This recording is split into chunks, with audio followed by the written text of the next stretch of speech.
My name is Les Brown, and I want to tell you about my brother from another mother. His name is Peter Anthony. And one of the great things that I love about Peter, the impact that he has on people and what he's had on me. Tell it, Les. His positive, his vision, his conviction that you will change the world. Just listen to that. You will change the world. That's a bold statement. It's bold. We get in alignment with that mantra as we begin to share that vision, as we begin to increase our belief and know that we're more than conquerors, that we, in fact, can change the world. And that's why we're here. You're a winner, and winners win. You will change the world. And Peter Anthony will bring out the winner in you and inspire you to unleash your greatness. That's my story, and I'm sticking to it.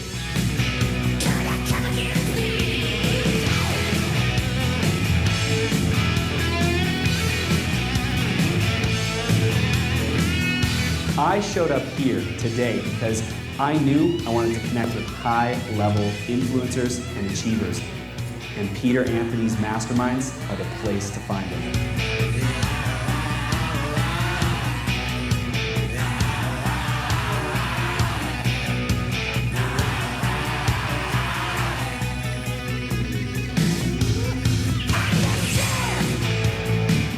The first time I met Peter Anthony, unmistakably, he is a heart, like he cares. And it was so refreshing to meet him because sometimes in this whole industry of maybe speaking or online marketing, sometimes it's hard to find genuine people like Peter Anthony.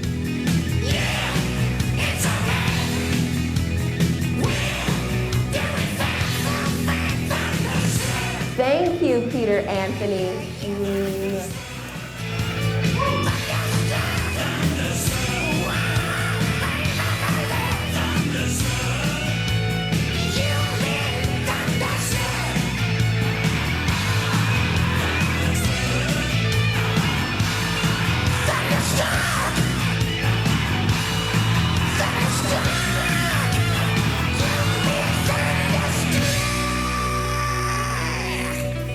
Peter Anthony, we know you are changing the world. That's cool, right? It's always trippy when Les Brown or Jack Canfield or Tony Robbins introduces you. I get to work with them all, and I'm super, super blessed by that. How many people here have a solution that they think would help somebody? If you could teach somebody something that you know for a fact it would help them, raise your hands. Cool. How many people would love to make more money selling that solution? Raise your hands. I want you to look to the person to your left, high five them, and say, "You are awesome." All right, you guys are the most unconvincing people on the planet, so I'm going to make you work a lot. How many people today would like to really understand how much money is available to make with the stupidest ideas on the planet? Right? And if they could sell stupid ideas, we're going to change the world together. Is that cool? Cool. I'm going to go very, very fast because I only have 30 minutes today. But I wanted to show you something. This is, right here, you're looking at, this is a Jackson Pollock. Has anybody ever heard of Jackson Pollock? Yeah, right? It looks like drizzle on a canvas. And that's what it is.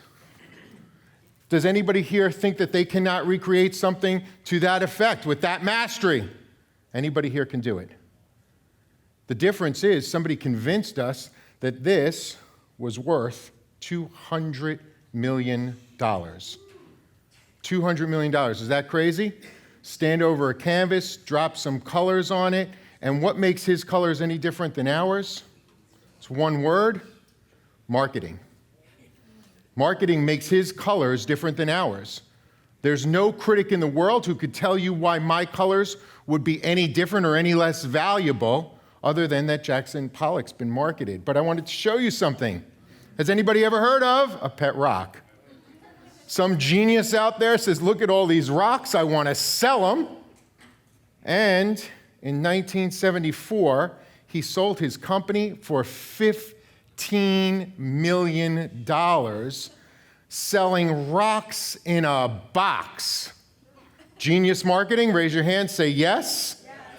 Genius. Do you know what that's worth in today's dollars? It's almost $100 million selling things that anybody can go out and get. Can anybody here get a rock right now? If I gave you $1 million to go get a rock right now, and you only have 10 minutes to do it, would you fight to get out the front door and grab that rock? It's a rock, it's a pet rock, but this guy sold America on a rock and made $15 million. Does anybody think they have a better idea that would solve more problems for the human condition than a pet rock? Raise your hand, please say aye. No, it's pretty crazy, right? But there's more. There's the Snuggie.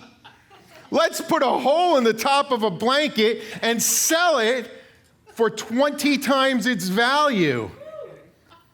Yeah, that worked out pretty well, right? And the blanket with sleeves, 25 million people purchased them. And here's the crazy part. This was not an original idea. There were already blankets on the market doing the same thing. But they just, what did they do differently? Say market, and message. It's what you've been hearing for the last 3 days. So I thought it would be cool to share with you some of the things that we do. Would anybody like to know how we do it and why we do it? Yeah, and we do it a little differently. But $25 million net for selling a blanket with a hole in it. We used to give those away, right? And really long time ago, they called it a poncho. But today, it's a Snuggie. Oh, this is my favorite one. We all know ClickFunnels, Russell Brunson. He sold plans to a potato gun and made millions. He self-financed ClickFunnels. He's worth $350 million today. I remember I actually got to meet Russell 7 years ago. Was my first digital marketing event ever. I was at a gentleman's event. He was called Armin Moran. I got to meet Tom. That was the first time I met Tom. It's the first time I met Matt, who was on stage this weekend. He was yesterday. And I met all these cats, and they were all talking about how much money they were making digitally. And I've been making video-based courses since 1989, and this whole digital thing was like, wow, right? These guys were making money. 7 years ago, Brunson was wealthy, but he wasn't worth $350 million. But he took an idea, he self-funded it, and he drove it to the next level. How many people think they have a decent idea? Right? Is the pet rock. If I came to you today and said, oh man, I got a great idea. Dan, I got a great idea. Dan, we're going to sell rocks. We're going to put them in a box, and people are going to buy them for $25. We're going to make $15 million. By today's money, it's still a lot of money. Are you interested in going partners? No. Probably not, right? Probably not. Hey, man, we're going to put a hole in a blanket, and we're going to sell ponchos, but we're going to call them Snuggies. People are going to sit on their sofas with their remote control and be stoked to buy them. We're going to make $25 million. Our kids will never, ever worry. Probably most of you wouldn't invest in those businesses. Does that make sense? That would be fair to say. I'm going to take a piece of canvas. I'm going to drizzle paint on it. It's going to be worth $200 million. People from around the world will fight to collect your artwork. People are going to say no. So I would assume that most of your ideas are going to be hard to get funded because they're your ideas. Does that make sense? So who's the best person to champion your idea? Say, I am. Right? How many people in the room are champions? Great. I love that. Because the truth is, if you're not your biggest champion, if you're not the first person in your audience, no one is going to ever listen to you. If you can't convince yourself to buy your own product, who's going to buy it from you? And it's a system. That whole idea of creating a conversation, it's a system. That's all it is. So how many people have a book, a product, an expertise that they think would be really cool in an online course? Raise your hands. Great. I'd love to have conversations with you guys later. I'm not going to actually tell you how we do what we do, but I am going to share some cool ideas. Everybody has an expertise or an idea that can make a difference in human beings' lives. Is that fair? And if you can share with people what you know today, will that save them time, energy, and money tomorrow? Of course it would. right? And my daughter's in the audience, Gianna. Super, super cool. I have 4 children, and I got to marry the love of my life, Stephanie Wynn. She's not here today. She's with our other children. But we're stoked because we get to do things that most people never get to do. This summer, we're going to spend the summer in Italy, in a villa in Tuscany. It's going to be super cool. I invite a bunch of my friends out. It's going to be awesome, right? How many people get to do that? How many people get to live that lifestyle? So I want you to write something really important down. Right? I do today what others won't, so tomorrow I can do what others cannot. Today you're going to do what others won't, so that you're prepared to do tomorrow what others cannot. That's the dream. The dream is to go out and work your ass off until you're so tired you can't move, and then to get up early and do it again and again and again and again. There's no such thing as an overnight sensation. It's just overnight people will recognize you. Does that make sense to everybody? Right? Everybody says that luck is when opportunity and preparation meet. Does that make sense to everybody? It's when opportunity and preparation, if you're not prepared, you never become lucky. So you have to be prepared. What's one of the things that makes everybody prepared when they're in the digital space having an online course? You need something to sell somebody. What JR was saying was absolutely amazing. What a lot of our speakers shared is absolutely incredible. But if you don't have a book, how can I give it to you? If I don't have a course, how can I share my wisdom with you? We're in a digital age and people want to consume you instantly, right? That's why I love what Troy's doing with his application. How many people have got to meet my friend Troy? Troy, raise your hand so everybody knows who I'm talking about. If you don't have an app, where are you? How many people know how many websites are launched daily? 500,000 websites are launched every day. That's 500,000 ideas. That's 15 million ideas of 15 million people who are fighting for the consumer's ear. They're fighting for the consumer's eyes. You have to make yourself stand out. It's a must. Does that make sense to everybody? Cool. So I want to share with you a couple more things. How many people have ever thought, how hard can that be? How hard can that be? Oh my God, it looks like he did it with his iPhone. How hard can that be? Wow, this is a girl. She's sitting in her bedroom and she has 1 million followers. How hard can that be? Oh, look at those Kardashians. I can't stand them. How hard could that be? They're geniuses. You don't get to 1 billion by chance. Does it make sense to everybody? You don't get to 1 billion because you're thinking, how hard can that be? They copied the right things, they did the right things at the right time with the right people, and they're making billions, right? You can stumble across 100,000, but you can't stumble your way to millions. You have to follow the system. But I believe that anybody can do it if they know the system. Does that make sense? My daughter couldn't walk at one point in her life. She couldn't speak, and I should have really isolated those days and been grateful, because she can't not speak now, right? So, do you believe that if you're teaching people that you're making an impact? Now, when Tom was gracious enough to introduce me, and I remember when I first met Tom 7 years ago, and he's like, oh, what do you do? I said, oh, I have an online platform for really cool people to share their ideas. He's like, oh, like Udemy, right? Or like all the other thousands of online platforms. How do you drive people to that? How do you share with people what you're doing? How do you share people your passion and your expertise, right? There's a system. I've been creating video-based courses since 1989. I want to share my story with you in a few minutes. Everybody give me permission to share my story? It's interesting. And the great part about sharing my story is when I'm sharing my story, I'm not asking you for money. How many people like that? Raise your hands. Nobody wants to give money right now. But there's a secret. How does everybody, what is the common thing that everybody who's standing here versus sitting there, what's the one big difference? Everybody here is selling their products. Everybody here is buying products. It doesn't matter which stage you are, and it doesn't matter who you are. The moment I sat down, and you know what? How many people bought Matt's product? I jumped right on it. I'm like, Matt's opening up the doors, and I've known Matt for 7 years, and he's like, when we bumped into each other in the elevator, oh, he's like, look, you brought your daughter. Have you been? And I'm still buying his stuff because it's important, because there are things that he's forgotten that in that casual conversation that we have together, I might never get a chance to know, but it's buried in his course. Does that make sense? Because there's no way you can get 35 years of my genius in a conversation. So that's the opportunity that we all share, and I want to share an epic story. In 1983, I was in law school.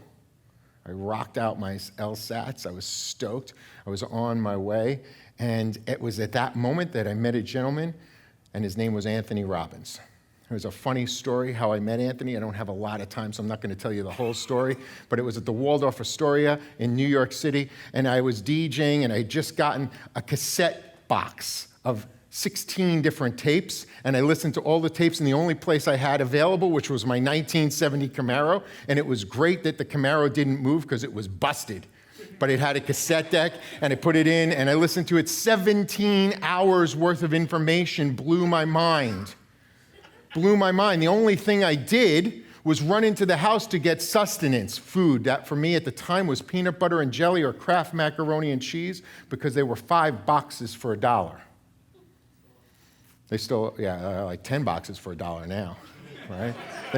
They got rid of all the costs of IP, and now there's, right? It's the same box, right? They don't have to pay for marketing or printing. I hate those bastards. Anyway, so at the end of the day, I'm like, oh, cool, Tony's going to be in New York, and I was DJing. At that time, I was a disc jockey, and I DJ'd, and I went to see Tony, and I remember running into the room, and I'm like knocking on the door of this room, and I slept in a phone booth, and there's a whole crazy way how I got to the Waldorf Astoria, but I missed the first day. And I see the doors creak open, this is like this, and it was a room this size, right? Tony Robbins. Can you imagine today, Tony Robbins in a room this size, you'd pay $1 million.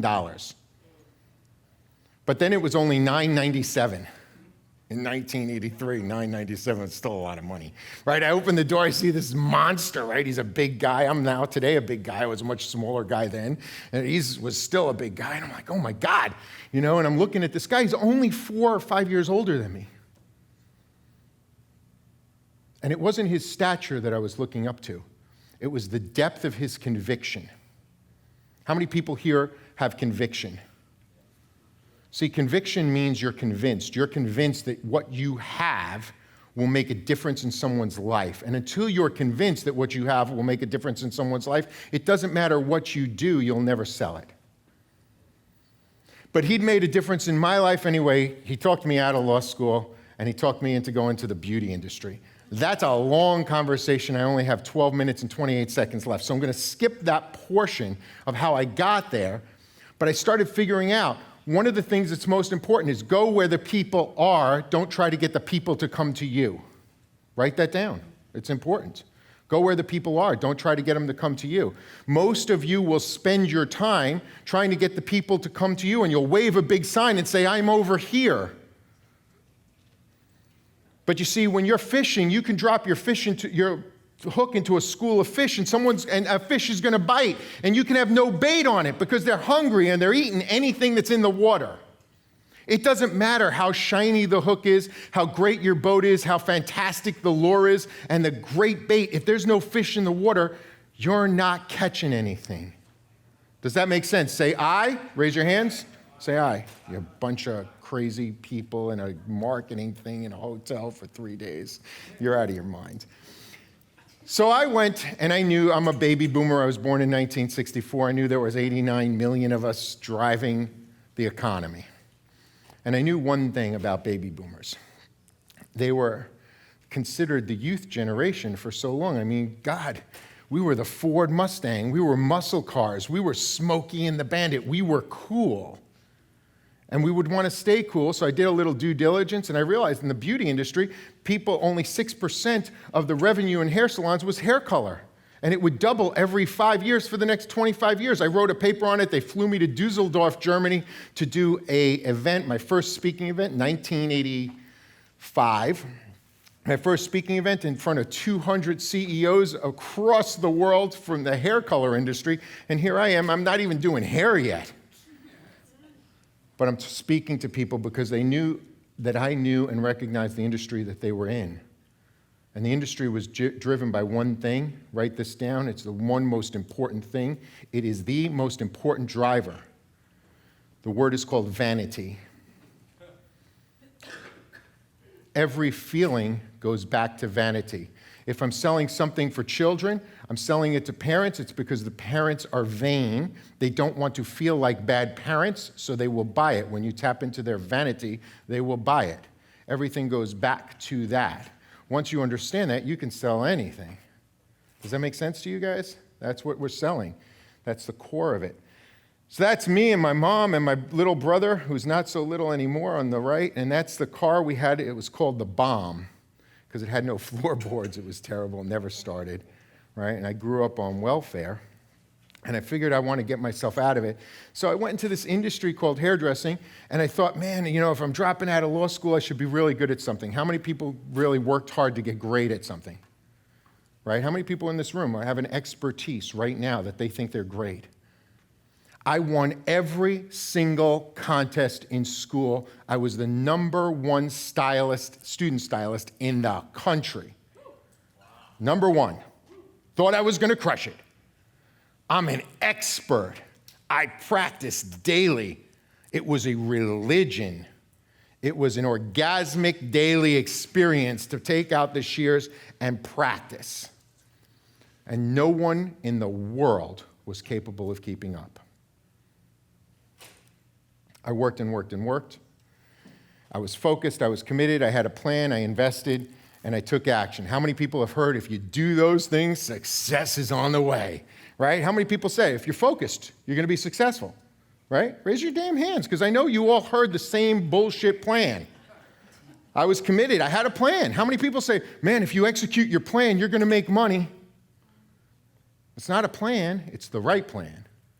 See, and I thought the right plan was being an expert. I thought it was being the best. I thought it was caring the most. But that's not a good plan, because success did not happen.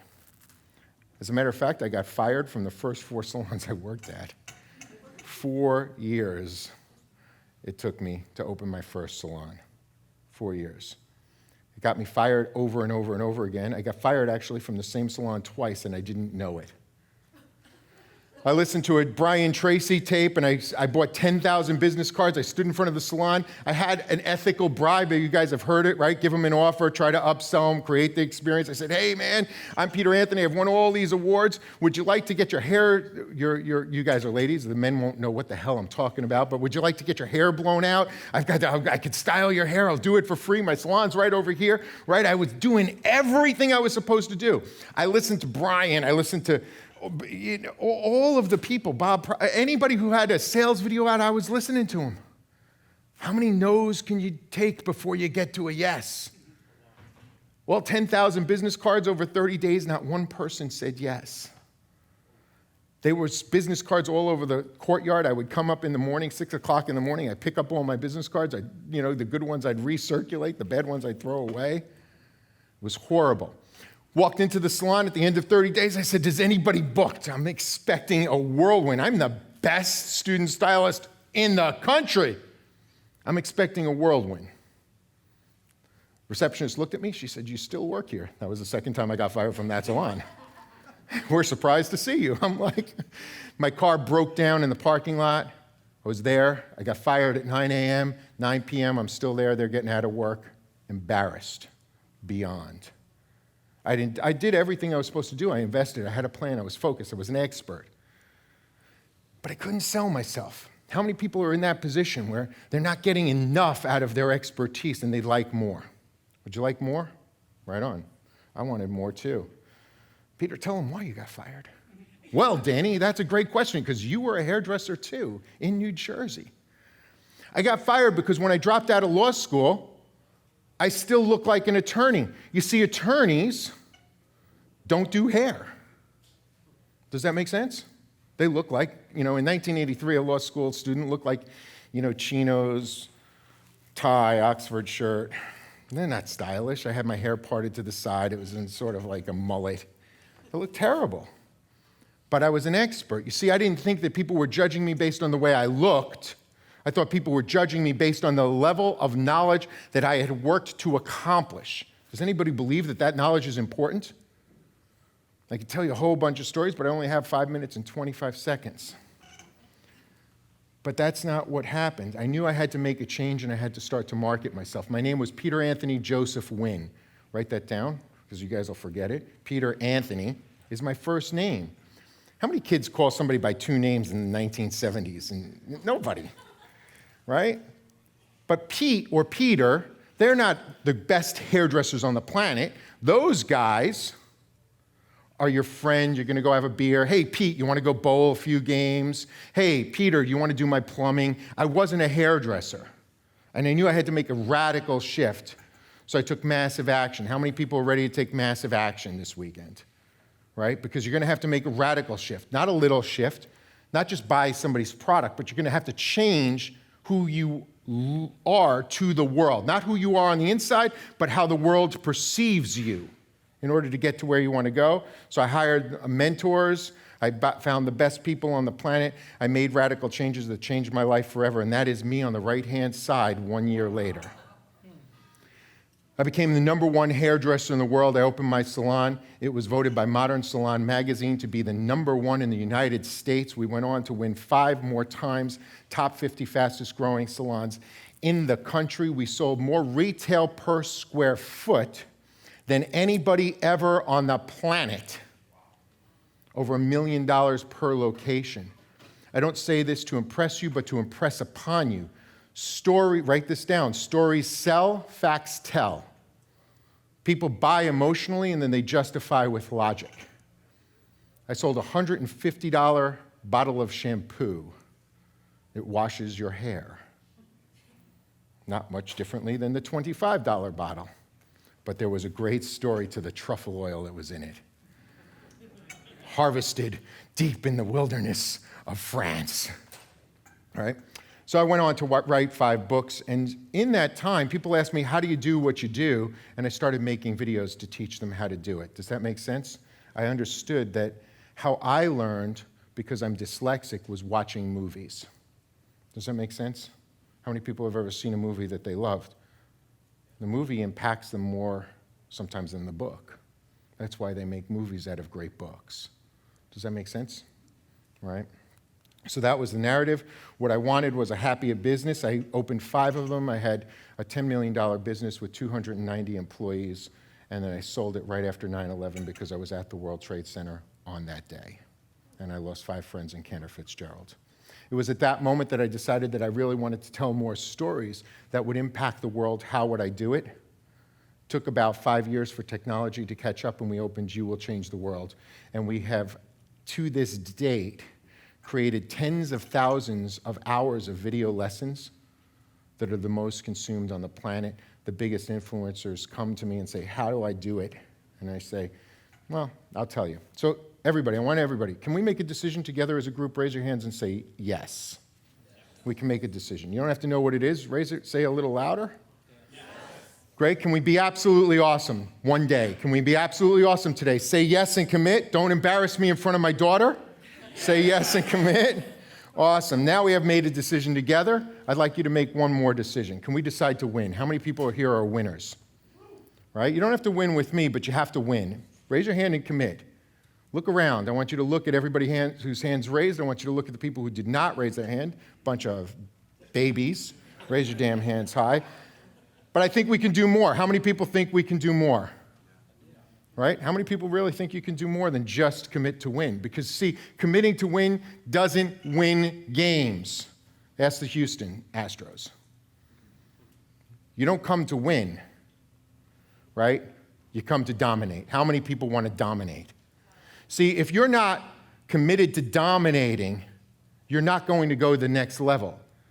And if you really want to take it to the next level, then you must decide to dominate. How many people are deciding to dominate today?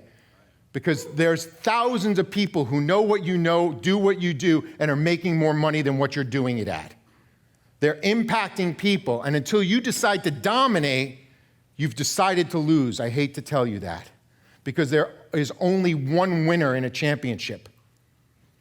And then the next thing is you're going to have to wait till next year. So here's what dominates: winging it, poorly designed slide presentations, running over, weak sales, no clarity, weak points that are scattered, soft close, or no close at all. And that's what most of you do. You do it on Facebook, you do it on Instagram, you do it in your webinars. You're a bunch of babies who are afraid to ask for money, so you don't. You dance around it. You try to add too much value. Stop with the value proposition and start by getting a commitment. Make sense? Yes or no? Yes. Yes or no? Yes. Thank you. Right? Absolutely yes. Those things don't. Peter, tell them what really dominates. Fully committed investment of time, energy, and money, award-winning mentors. If you do not have an award-winning mentor, you're not doing it. Make sense? Yes.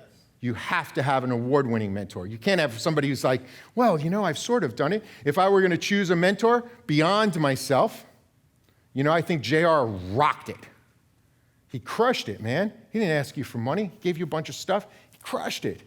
Matt crushed it. Jason Myers, thank you very much, is my mentor. That's my mentor. He rocked it out. He invited me to one of his gigs 2 years ago, and we've been crushing it because he knows what I can't see. Does that make sense to everybody? So you want to make sure that you're there. So for what it's worth, you know, you want to impact with your message. You want to get invitations to bigger stages. You want to do more things, right? Everybody raise their hands. Everybody wants that, right? You want to make more money. So I want to introduce you. In the back is Selena. Selena, raise your hand. This is my strategic partner, Selena Stone. Everybody, big round of applause for Selena. She came out here all the way from Jacksonville with Will Powers, her significant other, and those guys are the power couple of the century, and I'm really grateful they're supporting me today. But if you want to learn a little bit more about how we build our online courses and I'd love to hear your pitch. I'd love to hear what you're doing. She's got an interest thing. She's going to hand them out right now. You fill it out. You have some lunch with me. I have a cup of coffee. I like Starbucks. I like Americanos. You can buy me an Americano. We'll sit. We'll have a conversation for a few minutes. I'll give you a half-hour free consultation. All right? So here's what you need to do right now. You need the right presentation. You need the right product. And you need to know that it's the right time. If you don't have the right presentation, I don't care what your level of expertise is, you will fail. Is that true, Tom? If you don't, I mean, it doesn't really matter, right? Because here's the truth. People don't know what an expert you are until after they bought your stuff. They have to make the decision to buy before they make the decision to actually excel. And until you can learn how to sell them something, it doesn't matter how smart you are. And that's where most of us get stuck. So I'd like to thank you for the 36 minutes. I think I went over 2 minutes. I apologize. But everybody, give me a big round of applause. Stand up. Don't embarrass me in front of my daughter. And get in touch with me afterwards. Thank you very much. Give it I up for appreciate Pete it. Anthony.